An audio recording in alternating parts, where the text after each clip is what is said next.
Hello student, नमस्कार, राधे राधे। स्वागत है आप सभी का उत्कर्ष के इस ऑनलाइन सेगमेंट में, जब मैं आपका दोस्त, आपका होस्ट जतिन जोशी स्वागत और हार्दिक अभिनंदन करता हूं हमारे इस डिजिटल अद्भुत प्लेटफॉर्म पर। सभी को नमस्कार, राधे राधे, जय श्री कृष्ण, जय श्री राम, जय माता दी, गुड इवनिंग टू ऑल। स्वागत है आप सभी का, जहां आप और मैं मिलकर डिस्कस कर रहे हैं, जी हाँ, परमाणु संरचना अर्थात एटॉमिक स्ट्रक्चर। ये चैप्टर जो है वो हमारा चल रहा है, जिस पर हम लोग बात कर रहे हैं। ठीक है, चलिए, तो हम लोग बात कर रहे हैं परमाणु संरचना अर्थात एटॉमिक स्ट्रक्चर। कौन सी संरचना? परमाणु संरचना, मतलब एटॉमिक स्ट्रक्चर। कौन सी स्ट्रक्चर? Atomic structure.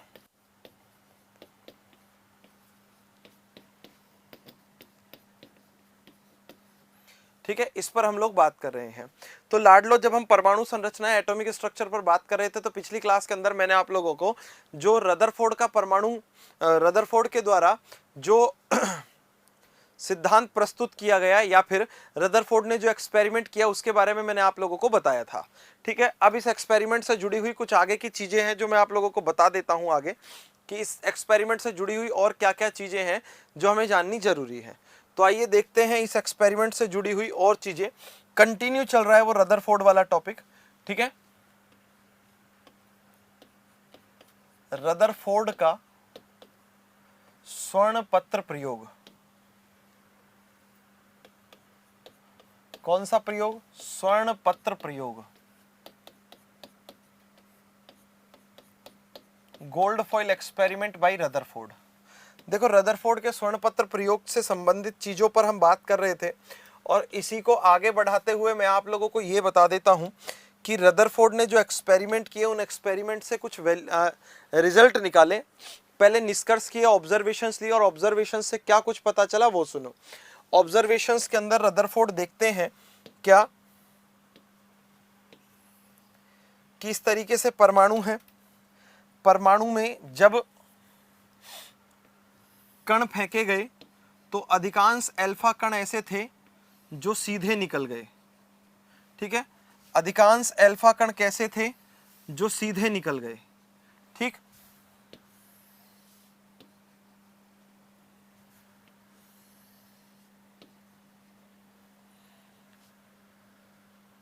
ठीक है जी, मैक्सिमम अल्फा पार्टिकल्स ऐसे थे जो कैसे चले गए? सीधे निकल गए थे।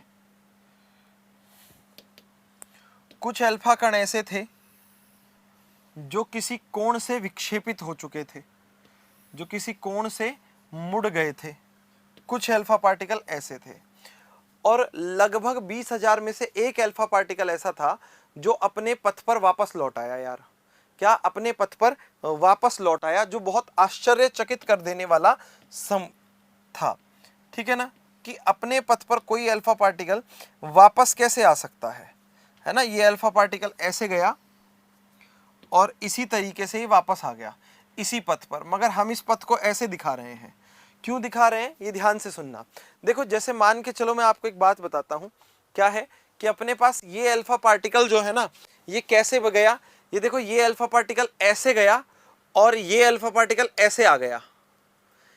अब आपको एक ही कण दिख रहा होगा, मगर हमने चित्र को स्पष्ट बनाने के लिए इसको ऐसे बना दिया है, ताकि आप लोगों को ये पता रहे कि जो अल्फा पार्टिकल है उसकी जो पथ है वो एक ही है, 180 डिग्री के एंगल पर था। बस इतना सा ध्यान रखना। ठीक है, क्या इतना सा ध्यान रखना। हम लोग अगर बात करें तो ये है क्या, देखो, ये तो है वो अल्फा कण जो सीधे निकले, जो स्ट्रेट चले गए।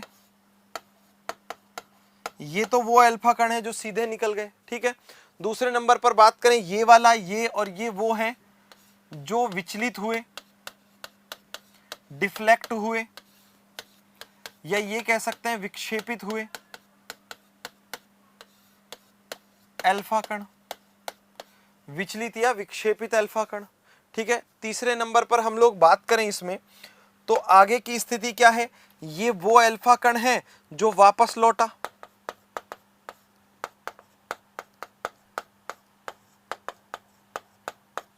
ठीक, तो रदरफोर्ड अपने इस मॉडल से रदरफोर्ड अपने इस मॉडल से क्या करते हैं, जी हाँ, रदरफोर्ड जो है अपने इस मॉडल से कई जो चीजें हैं वो प्राप्त करते हैं, ठीक है ना, जी हाँ। हाँ चलिए, अरे कलेक्ट थोड़ी करने होते हैं अल्फा पार्टिकल्स यार, वो तो ऑलरेडी कलेक्टेड थे भाई, अल्फा पार्टिकल्स ऑलरेडी कलेक्टेड थे, ठीक है ना, जी हाँ। ओके, देखो इसमें क्या है, इसमें बात यह है कि यहां से जब उन्होंने प्रेक्षण देखे तो प्रेक्षणों के अंतर्गत उन्होंने क्या क्या देखा, उन्होंने प्रेक्षणों के अंतर्गत ये पाया कि भाई साहब अधिकांश अल्फा कण जो थे वो पन्नी से बिना विक्षेपित हुए सीधे निकल गए, ठीक है ना, जी हाँ, क्या बिना विक्षेपित हुए सीधे निकल गए, ठीक है। द्विधनावेशित नाभिक जिसके ऊपर +2 चार्ज होता है वो द्विधनावेशित नाभिक कहलाता है, ठीक है। चलिए,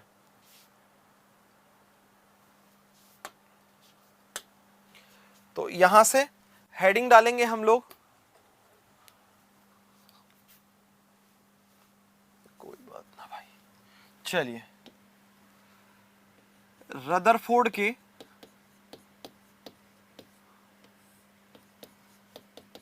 स्वर्ण पत्र प्रयोग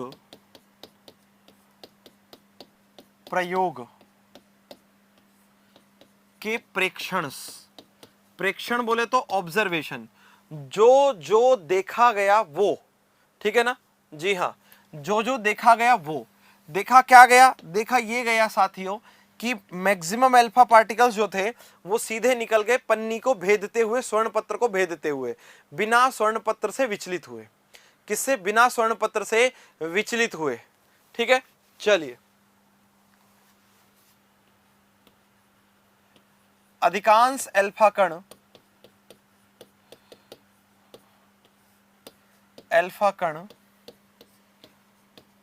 बिना स्वर्ण पत्र से विचलित हुए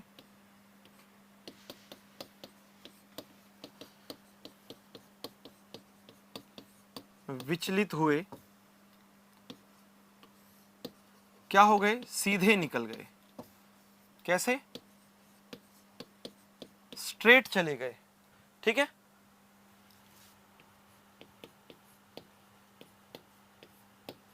सीधे निकल गए,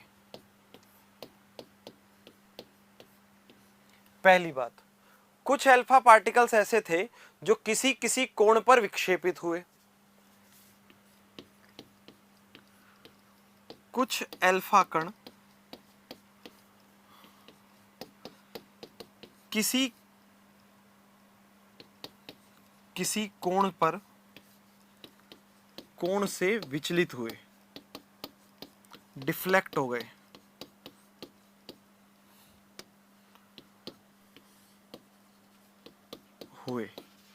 और लगभग 20,000 में से एक अल्फा पार्टिकल ऐसा था जो वापस लौटा,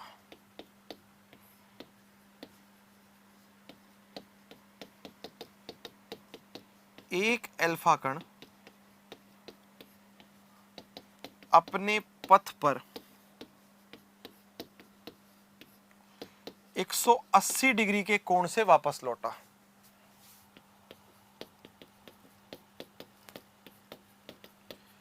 रिवर्ट आ गया।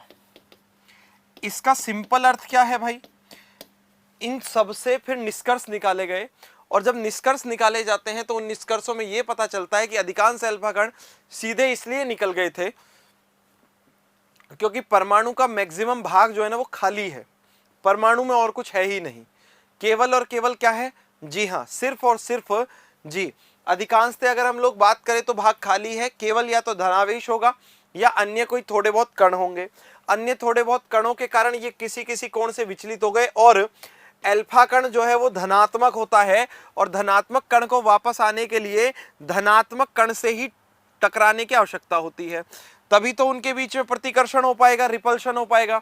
उसी रिपल्शन के आधार पर यह कहा गया कि जो ये अल्फा कण है ना वो किसी बहुत मजबूत भाग से टकराया, ठीक है ना, क्या बहुत मजबूत भाग से टकराया, ठीक है, सिंपल सी बात है, या बहुत मजबूत धनावेशित भाग से टकराया। उस धनावेशित भाग को कहा गया कि ये सारा का सारा धनावेश जो है वो नाभिक में अवेलेबल है। कहां अवेलेबल है? नाभिक में अवेलेबल है।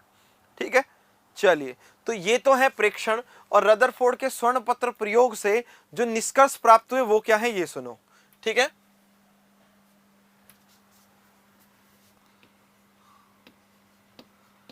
रदरफोर्ड के स्वर्ण पत्र प्रयोग से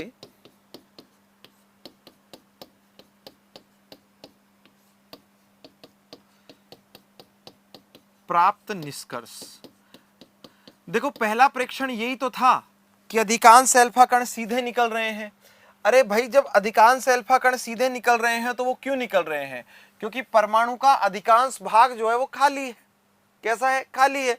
तो पहली बात तो यही बताई गई कि परमाणु का अधिकांश भाग खाली होता है, रिक्त होता है, वैकेंट है मोस्ट ऑफ पार्ट ऑफ। ठीक है ना?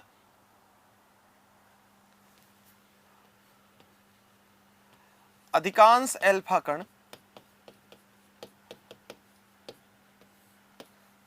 कण स्वर्ण पत्र से सीधे निकल गए, सीधे निकल गए। क्यों? क्योंकि जो परमाणु है उसका अधिकांश भाग कैसा है? खाली है। ठीक है, परमाणु का अधिकांश भाग खाली है।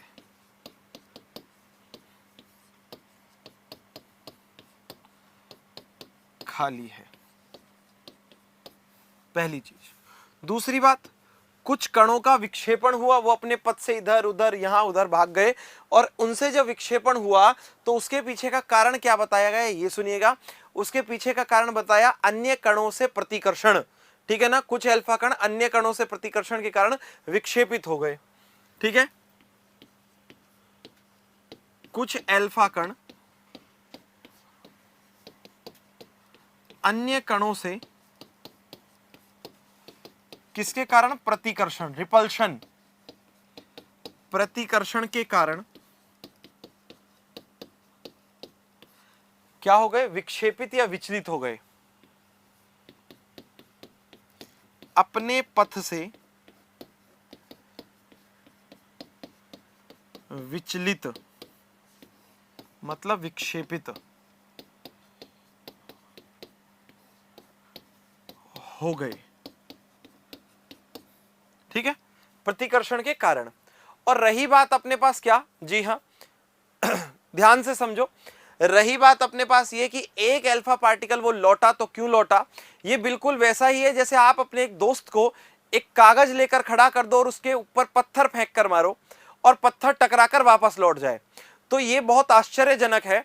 तो यहां से ये निष्कर्ष निकाला गया कि निश्चित ही जो हमारे पास ये वापस लौटा अल्फा कण है, ये प्रबल धनावेश से टकराया और प्रबल धनावेश से प्रतिकर्षित होकर वापस लौटा। तब ये निष्कर्ष निकला कि परमाणु का संपूर्ण धनावेश उसके केंद्र में होता है, और इस केंद्र को कहा गया है नाभिक, और नाभिक की खोज का श्रेय जाता है रदरफोर्ड को। किसको सखा? रदरफोर्ड को। तो यहां पर एक अल्फा पार्टिकल का वापस लौटना, एक अल्फा कण का अपने पथ पर 180 डिग्री के कोण पर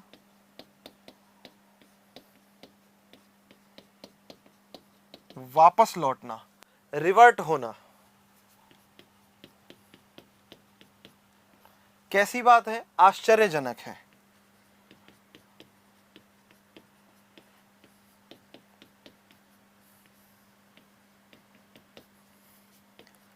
संभवतः यह कण प्रबल प्रतिकर्षण से लौटा है, से लौटा। तो स्पष्ट हुआ कि क्या इससे स्पष्ट हुआ कि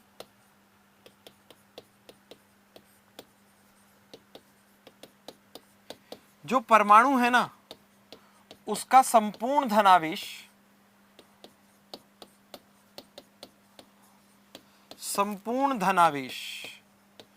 कहां होता है? उसके केंद्र में होता है, सेंटर में होता है। और लाडलो यही सेंटर जो है वो कहलाया नाभिक। किस में होता है? केंद्र में होता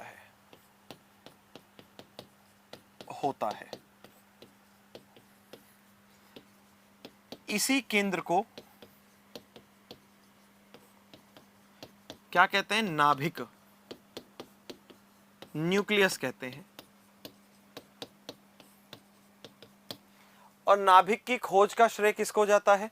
जी हां, नाभिक के खोजकर्ता का नाम अगर आप लोगों से पूछा जाए, जी, जो नाभिक है, न्यूक्लियस है, इसके डिस्कवरी किसने की? तो भाई बिना हिचकिचाए नाम ले देना, रदरफोर्ड का। नाभिक को डिस्कवर किसने किया? रदरफोर्ड ने। तो इसके खोजकर्ता कौन है? रदरफोर्ड है। ठीक है, बिना सोचे समझे, ज्यादा दिमाग लगाए, ठीक है ना? हाँ, चलिए, जो इसका संपूर्ण धनावेश है वो केंद्र में रहता है, ऋणावेश नहीं भाई, बाय मिस्टेक लिख दिया था। ठीक है, चलिए, फिर यहां से रदरफोर्ड एक बात और बताते हैं, नेक्स्ट बिंदु बता देता हूं। यहां से रदरफोर्ड ने परमाणु की त्रिज्या और नाभिक की त्रिज्या जो है उसकी गणना की थी। ठीक है ना? जी हां, ठीक। उन्होंने बताया कि परमाणु का जो आयतन होता है उसकी तुलना में नाभिक का आयतन ना के बराबर होता है। उसकी तुलना में नाभिक का आयतन कितना होता है? ना के बराबर होता है। ठीक है, रदरफोर्ड ने गणना करके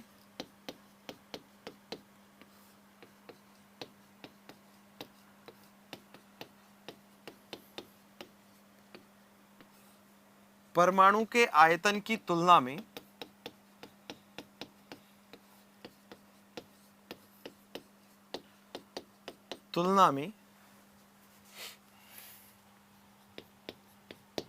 किसके? परमाणु के आयतन की तुलना में किसका आयतन? नाभिक का आयतन।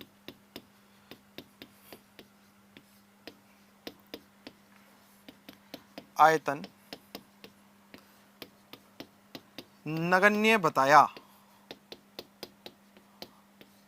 इसके लिए परमाणु की जो त्रिज्या है, ठीक है, क्या? परमाणु की त्रिज्या, रेडियस ऑफ एटम, परमाणु की त्रिज्या जो है वो 10⁻⁻10 मीटर की कोटि की रखी गई। ठीक है ना? जबकि यदि हम लोग बात करें नाभिक की त्रिज्या जो है वो 10⁻⁻15 कोटि की रखी गई। किसकी त्रिज्या? नाभिक की त्रिज्या कितनी? 10⁻⁻15 मीटर की कोटि की। अब इनकी तुलना यदि की जाए तो भाई ये तुलना वैसी ही लगती है जैसे यदि परमाणु पूरा नाभिक, सॉरी, ये जो परमाणु है ये पूरी पृथ्वी हो। ठीक है ना? जी हां, परमाणु क्या है? पूरी पृथ्वी हो और उसके सामने नाभिक एक छोटी सी क्रिकेट की बॉल के जैसा लगेगा। किसके जैसा लगेगा? क्रिकेट की बॉल के जैसा लगेगा। तो सिंपल सी बात अपने पास क्या है, ये परमाणु की त्रिज्या और नाभिक की त्रिज्या, इन दोनों के बारे में भी रदरफोर्ड ने कुछ चीजें जो है वो बहुत स्पष्ट तरीके से बताई। फिर उसने ये बताया कि नाभिक में जो परमाणु होता है उसके इन्होंने क्या मॉडल प्रस्तुत किया, और मॉडल को प्रस्तुत करते हुए इसने कहा कि नाभिक जो है ना उसके चारों ओर पृथ्वी इलेक्ट्रॉन उसी प्रकार से चक्कर लगाते हैं जिस प्रकार से पृथ्वी जो है वो सूर्य के चारों ओर चक्कर लगाती है। इन्होंने ये बात भी स्पष्ट की। यहां से इनका एक्सपेरिमेंट है, ये पूरा का पूरा इन्होंने एक्सपेरिमेंट के अंतर्गत बताया। और रही बात अपने पास किसकी? रही बात ये कि रदरफोर्ड का परमाणु मॉडल क्या कहता है, तो रदरफोर्ड का परमाणु मॉडल कहता है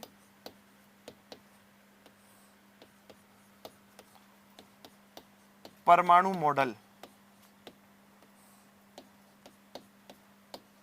model, atomic model by Rutherford.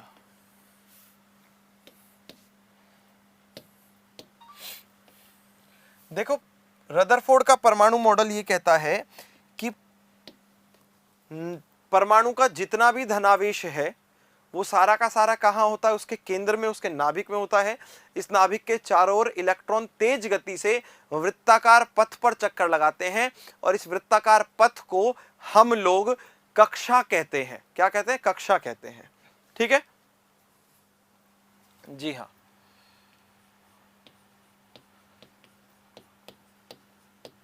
Rutherford के अनुसार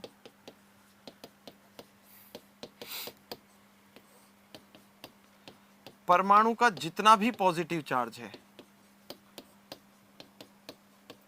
सारा का सारा धनावेश कहां होता है? उसके केंद्र में होता है। चलिए,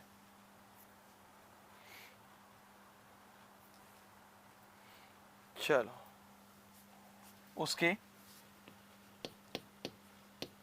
नाभिक में होता है।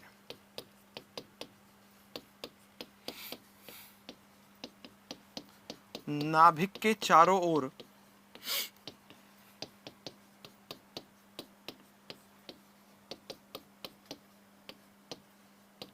इलेक्ट्रॉन वृत्ताकार पथ पर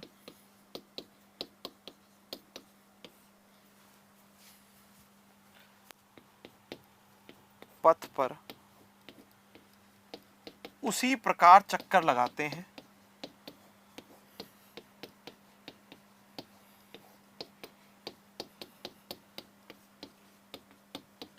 जिस प्रकार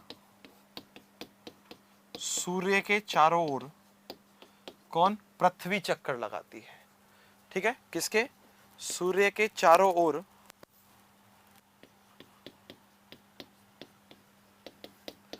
अर्थ जो है ना, ये चक्कर लगाती है। कौन घूमती है? अर्थ घूमती है। किसके चारों ओर घूमती है? सूर्य के चारों ओर घूमती है। ठीक है, ये वृत्ताकार पथ क्या कहलाता है? कक्षा कहलाता है।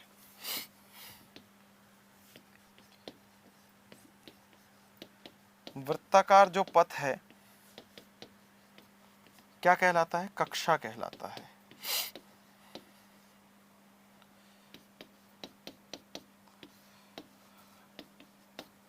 क्या कहलाएगा? कक्षा कहलाएगा। ठीक, तो ये सिंपल सी बात, ये रदरफोर्ड का परमाणु मॉडल था। और रदरफोर्ड अपने परमाणु मॉडल के अंतर्गत ये भी बात बताते हैं क्या, कि भाई इस प्रकार से हमारे पास परमाणु होगा। ठीक है, यहां कहीं उसमें नाभिक होगा, इसमें संपूर्ण धनावेश होगा और इलेक्ट्रॉन जो होंगे वो इस तरीके से वृत्ताकार पथ पर चक्कर लगा रहे होंगे। कौन चक्कर लगा रहे होंगे? इलेक्ट्रॉन। कहां पर? वृत्ताकार पथ पर। ठीक है, नाभिक। और यहां ये क्या है? इलेक्ट्रॉन। ये किसने बताया? ये रदरफोर्ड का परमाणु मॉडल है। किसका परमाणु मॉडल है? रदरफोर्ड का परमाणु मॉडल है। रदरफोर्ड अपने परमाणु मॉडल, रदरफोर्ड द्वारा परमाणु मॉडल,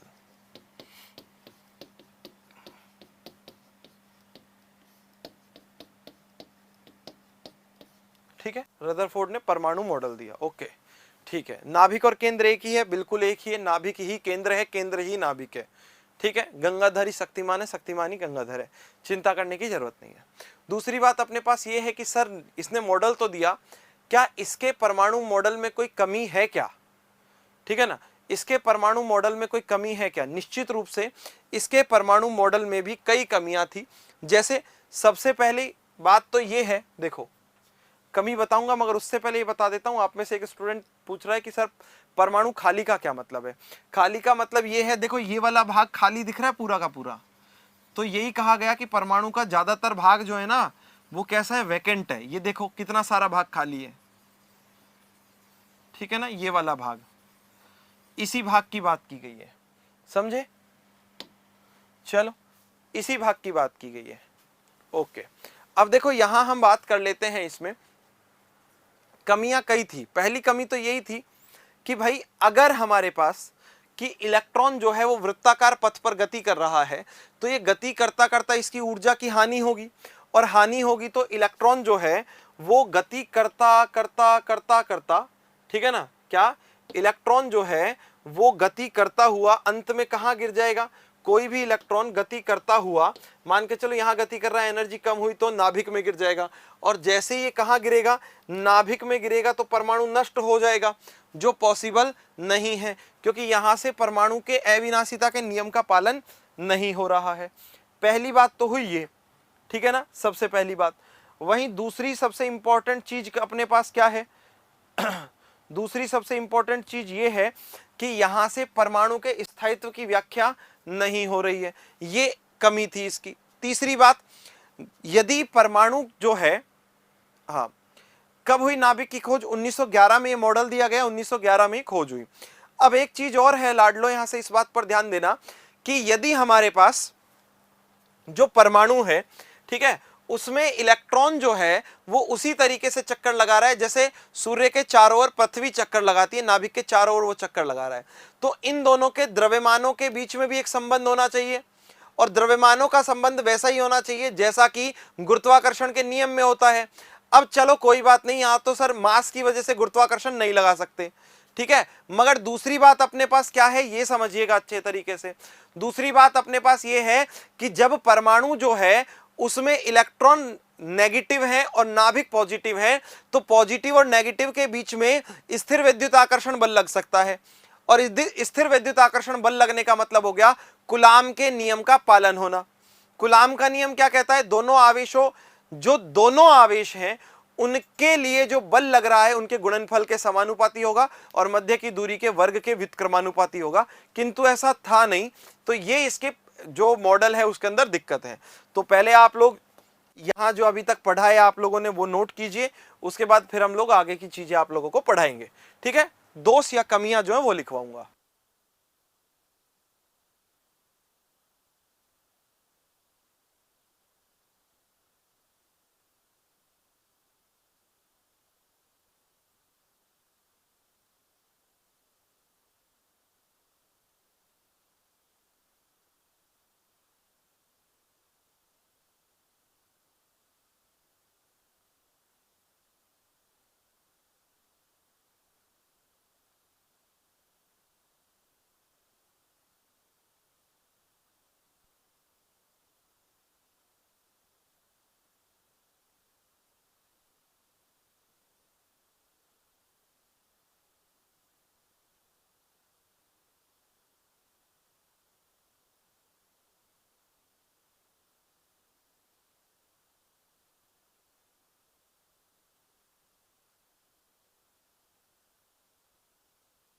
चलिए भाई नेक्स्ट, चलो फटाफट नोट कर लो भाई, फिर आगे बढ़ना है।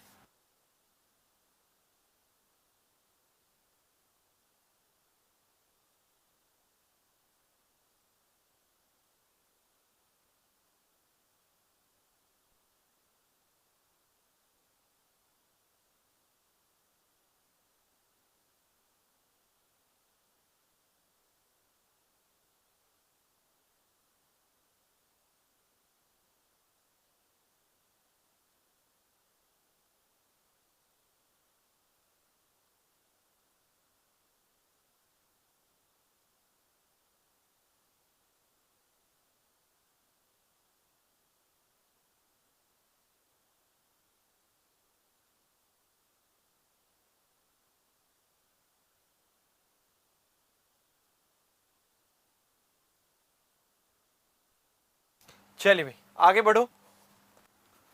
हाँ जी, चलिए ठीक है भाई, बहुत अच्छा समझाता हूँ। अच्छा मैं क्या समझाता हूँ, आप लोग बहुत ज़्यादा पढ़े लिखे हो, मतलब पढ़ने लिखने वाले बच्चे हो, तो आप लोग अच्छा समझ पाते हो, और तो क्या ही है ना, आप लोग बहुत अच्छे से समझ पाते हो।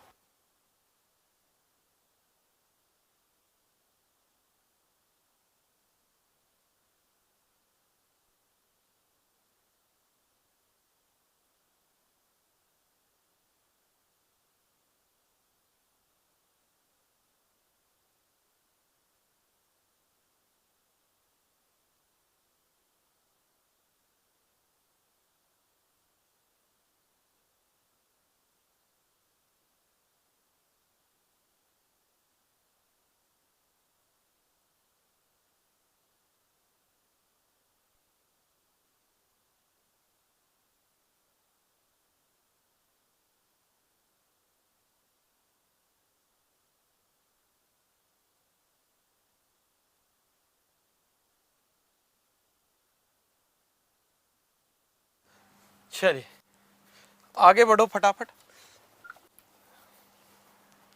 कोटि का मतलब क्या होता है? तो लोग कह रहे हैं सर कोटि क्या है? कोटि देखो क्या है, हमने जैसे यहां पर लिखा है, ठीक है ना, क्या लिखा है 10 की घात माइनस 10 मीटर, इधर लिखा 10 की घात माइनस 15 मीटर। कोटि, कोटि का मतलब क्या सखा?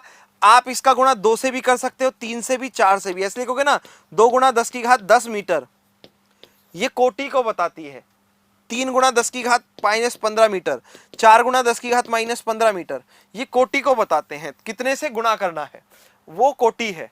ठीक है ना, क्या है? कोटि है, सिंपल है। चलिए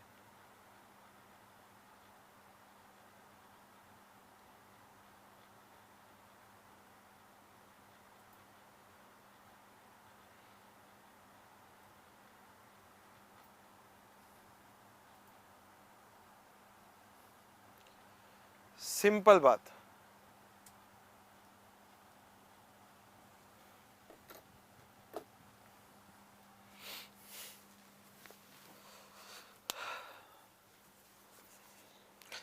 एक ही कमेंट को बार बार करके अपना समय जो है वो खराब ना करें भाई, ठीक है?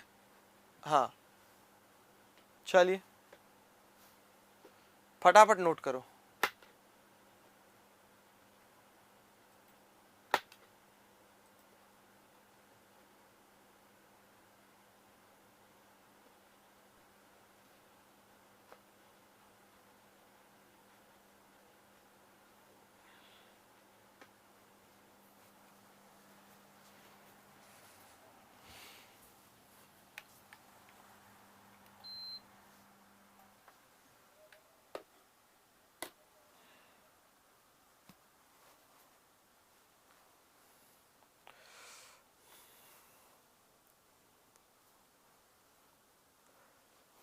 चलिए करिए नोट, है ना?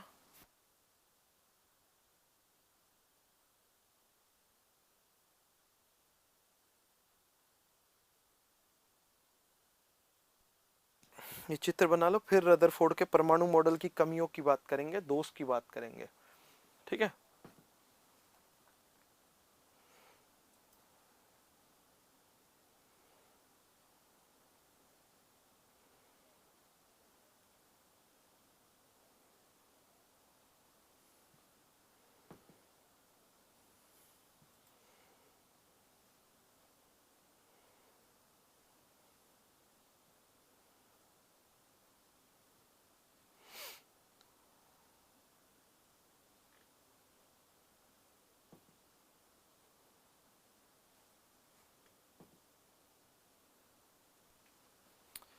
चलो अमित, उसकी आवश्यकता क्या है पहले तो ये बताओ, है ना? आप कह रहे हो कि सर आप बुक से देखकर नहीं पढ़ाते हो क्या, तो बुक से देखकर पढ़ाने की आवश्यकता क्या है पहले ये बताओ, है ना? आप में से जिसने भी पूछा है, बुक से देखकर आवश्यकता क्या है पढ़ाने की? ये सारी चीजें वैसे ही याद है हमें, तो क्यों बुक की आवश्यकता?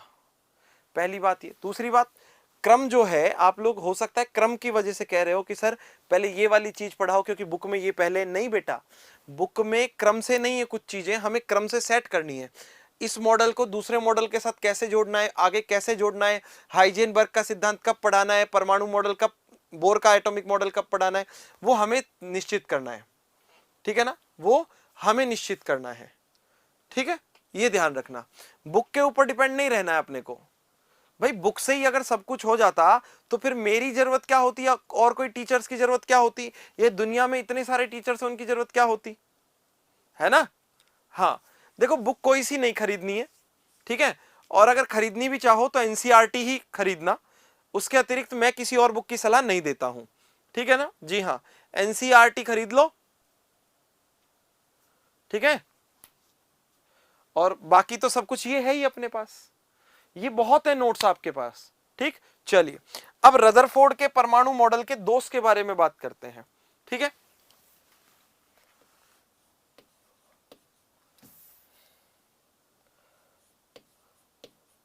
रदरफोर्ड द्वारा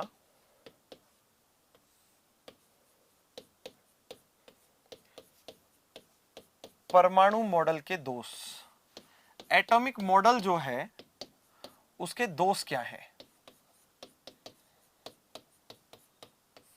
उसमें कमियां क्या है, रदरफोर्ड के परमाणु मॉडल के अंदर कमियां क्या है। तो लाडलो रदरफोर्ड के परमाणु मॉडल के अंदर कई कमियां हैं। जैसे जैसे सबसे पहली बात तो यह है कि यदि रदरफोर्ड का परमाणु मॉडल, चलिए रेणुका उसके बारे में देखो मैं कुछ नहीं कह सकता हूं, ठीक है। हाँ, और किसी ने क्या कहा है, आपके सर ने क्या कहा है, सॉरी उसके बारे में कुछ नहीं कह सकता, मैं यहां का मामला जो है वो बता सकता हूं। ठीक, चलिए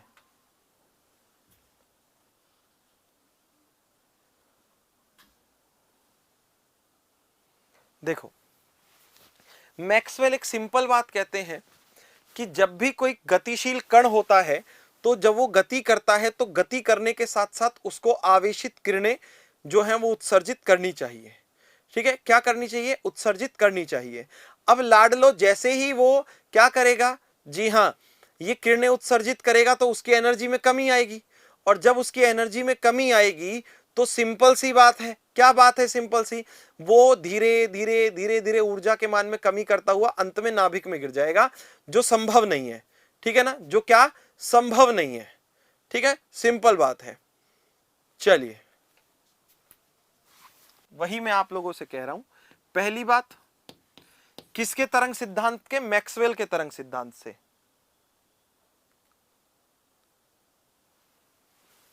ठीक है,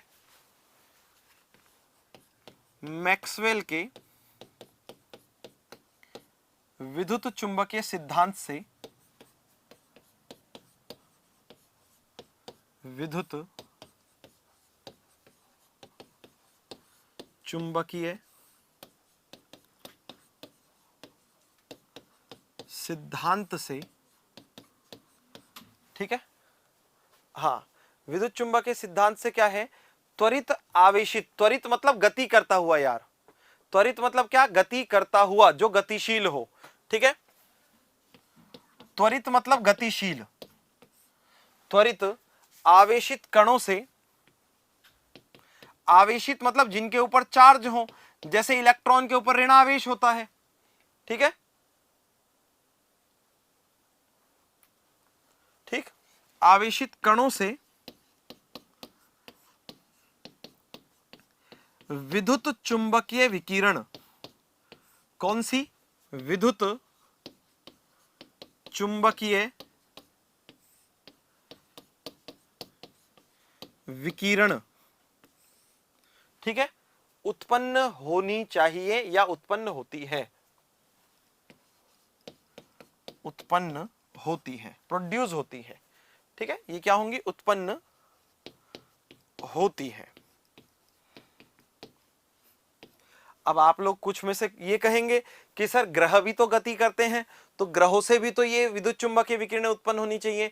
मगर लाडलो ग्रह जो हैं वो गतिशील जरूर होते हैं, त्वरित जरूर होते हैं, किंतु आवेशित नहीं होते हैं, उदासीन प्रकृति के होते हैं। ग्रह जो है वो आवेशित नहीं है, इलेक्ट्रॉन तो आवेशित है, तो इससे क्या उत्पन्न होना चाहिए, विद्युत चुंबकीय विकिरणें जो है वो आवेशित होनी चाहिए। ठीक है ना, तो इसीलिए किसी कक्षा में इलेक्ट्रॉन से क्या होगा, इन विकिरणों का उत्सर्जन होगा। ठीक है, सिंपल सी बात है, सिंपल। सर एटम पर ग्रेविटी लगती है क्या, बिल्कुल लगती है। चलिए, क्या है,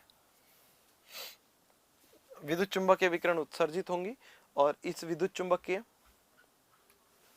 इसीलिए किसी कक्षा में उपस्थित, किसी कक्षा में उपस्थित इलेक्ट्रॉन से, किससे, इलेक्ट्रॉन से ऊर्जा का, ऊर्जा का मतलब विद्युत चुंबकीय विकिरण का उत्सर्जन होगा। विद्युत चुंबकीय विकिरण, कौन सी विकिरण, विद्युत चुंबकीय विकिरण, इलेक्ट्रोमैग्नेटिक रेडिएशन का क्या होगा, उत्सर्जन होगा।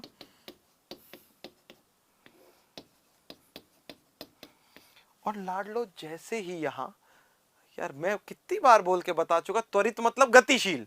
अब फिर त्वरित मतलब क्या पूछ रहे हो यार, हद होती है किसी बात की। कितनी बार तो बताया, अभी कई बार बोला त्वरित मतलब गतिशील, मगर फिर नहीं सुननी बात। लिखने के बाद ध्यान देना है। अरे जो बोलता हूं वो भी सुना करो, समझे क्या? चलो, विकिरण का उत्सर्जन होगा, इससे क्या होगा, आवेश जो ऊर्जा है हानि होगी, ठीक है ना। उत्सर्जन होगा, इससे ऊर्जा की हानि होगी, हानि होगी।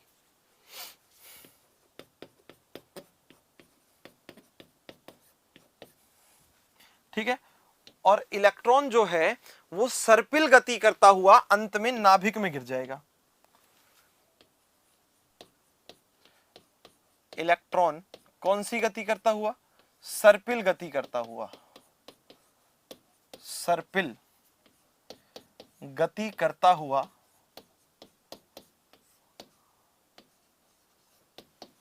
कहां गिरेगा, अंत में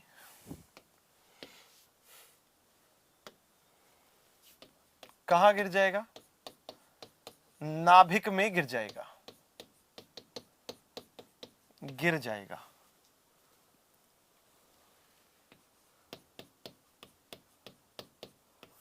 क्योंकि, ठीक है, जो संभव नहीं है, संभव नहीं है, ठीक। अतः रदरफोर्ड जो है, अतः रदरफोर्ड इस मॉडल से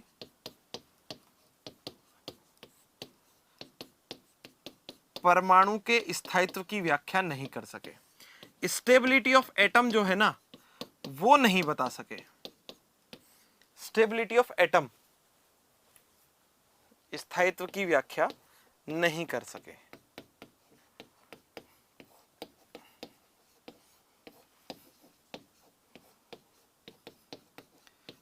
ठीक है, स्टेबिलिटी ऑफ एटम जो है वो नहीं बता सके ये। अब और बातें समझो यहां। और बात क्या है, और बात ये है कि सर ये सर्पिल गति कैसी होती है, तो सर्पिल गति ऐसी होती है, इलेक्ट्रॉन जो है वो इस पथ में गति करेगा। इलेक्ट्रॉन यहां से गति करना प्रारंभ करता है, ठीक है, यहां पहुंचेगा, इधर इधर, ऊर्जा कम होती जा रही है ना लगातार, जिससे कक्षा छोटी होती चली जाएगी और अंत में कहां गिर जाएगा, नाभिक में गिर जाएगा। और जैसे ही अंत में नाभिक में गिरेगा, ठीक है ना, जी हाँ, क्या अंत में नाभिक में गिरेगा तो वहां पर अपने पास क्या होगा, जैसे ये नाभिक में गिरेगा वैसे ही खेल खत्म। और ये तो बता ही दिया ये संभव नहीं है,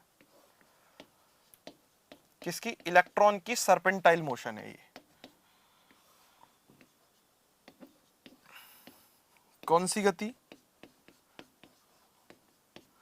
सर्पिल गति, सर्पेंटाइल मोशन ऑफ इलेक्ट्रॉन, ये है सर्पेंटाइल मोशन ऑफ इलेक्ट्रॉन। और यहां से ये नियम जो है वो असफल हो गया है। ठीक है, फटाफट से इसके दोष नोट करो, फिर हम लोग आगे बढ़ेंगे। ठीक है, दोष नोट कर लो जल्दी से, फिर आगे की जो चीजें हैं वो पढ़नी है हमें। ठीक है,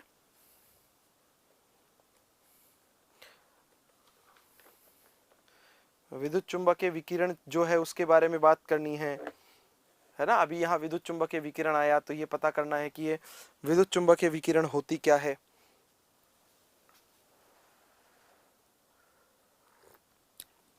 नोट करो फटाफट।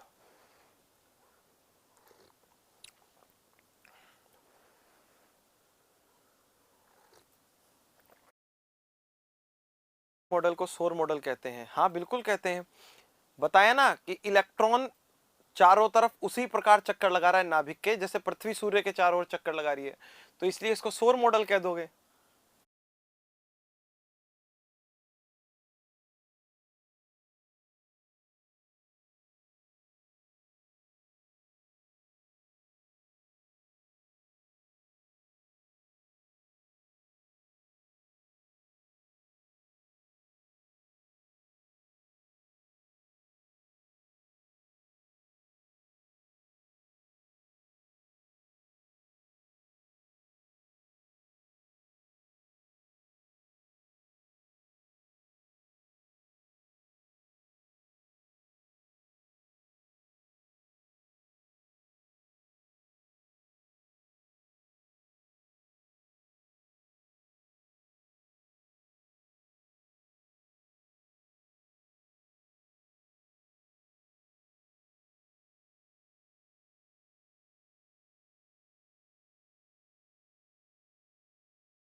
बेटा आप कह रहे हो सर परमाणु के स्थायित्व का मतलब क्या है?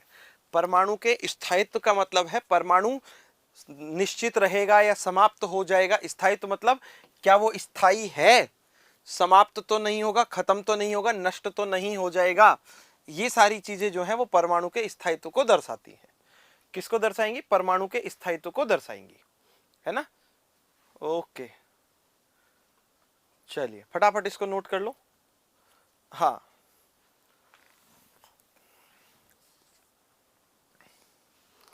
फिर विद्युत चुंबकीय विकिरण के बारे में हम लोग पढ़ेंगे, जिनके बारे में जेम्स मैक्सवेल ने बताया था, ठीक है,